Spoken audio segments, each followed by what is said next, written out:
నా ప్రియమైన మంగళగిరి ప్రజలందరికీ మహాశివరాత్రి శుభాకాంక్షలు. అంతేకాకుండా ఇక్కడ ఎంతో మంది మహిళలను చూశాను. మీరందరూ చాలా ఉత్సాహంగా ఈ ప్రోగ్రామ్ ని చూడడానికి వచ్చారు. ఇక్కడున్న మహిళలందరికీ మహిళా దినోత్సవ శుభాకాంక్షలు కూడా. శివరాత్రి వేడుకలు మరియు మహిళా దినోత్సవం ఒకటే రోజు జరుపుకోవటం చాలా గొప్ప విషయం. ఎందుకంటే శివుడు మహిళలకి చాలా ప్రాధాన్యత ఇచ్చే దేవుడు. మనం చూసుకుంటే శివుడు పార్వతీదేవిని కూడా తనతో చాలా సమానంగా చూసుకుంటారు. అదే కాకుండా శివపార్వతులు శారీరకంగా ఒకటే అయ్యారు.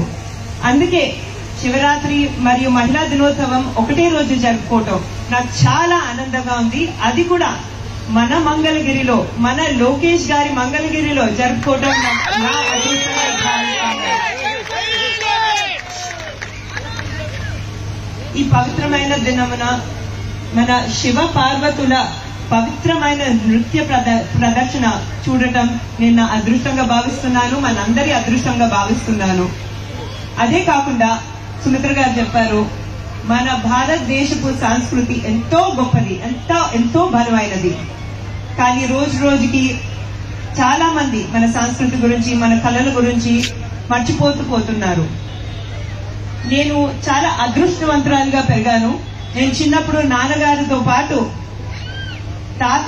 మా తాతగారు, మీ అందరి అన్నగారు నందమూరి తారక రామారావు గారి సినిమాలు చూస్తూ మన సంస్కృతి గురించి, మన పౌరాణికాల గురించి ఎంతో కొంత నేర్చుకున్నాను.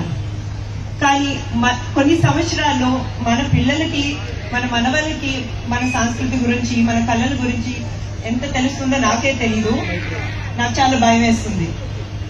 ఈ నేపథ్యంలో పరంపర ఫౌండేషన్ వాళ్ళు మన సంస్కృతిని రక్షించడానికి చాలా కృషి చేస్తున్నారు. వాళ్ళు స్వచ్ఛందంగా ముందుకొచ్చి వేరే ప్రోగ్రామ్స్ ఉన్నా క్యాన్సిల్ చేసుకుని మన మంగళగిరిలో శివరాత్రి వేడుకల్లో పాల్గొన్నారు. దానికి నా ధన్యవాదములు. అదే కాకుండా త్రికాయ ఫౌండేషన్ వారు ఇంత బిజీగా ఉన్నా కూడా వాళ్ళ సూపర్ డాన్సెస్ తో, వాళ్ళ పెర్ఫార్మెన్స్ లో వాళ్ళ శివపార్వతుల రోల్స్ ని ఎలా జీవించారో మీరే చూశారు.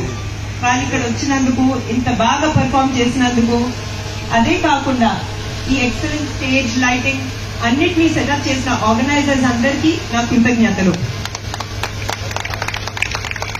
మరొకసారి నా మంగళగిరి కుటుంబ సభ్యులందరికీ శివరాత్రి శుభాకాంక్షలు తెలుపుకుంటూ, మహిళా దినోత్సవ శుభాకాంక్షలు తెలుపుకుంటూ నేను సెలవు తీసుకుంటాను.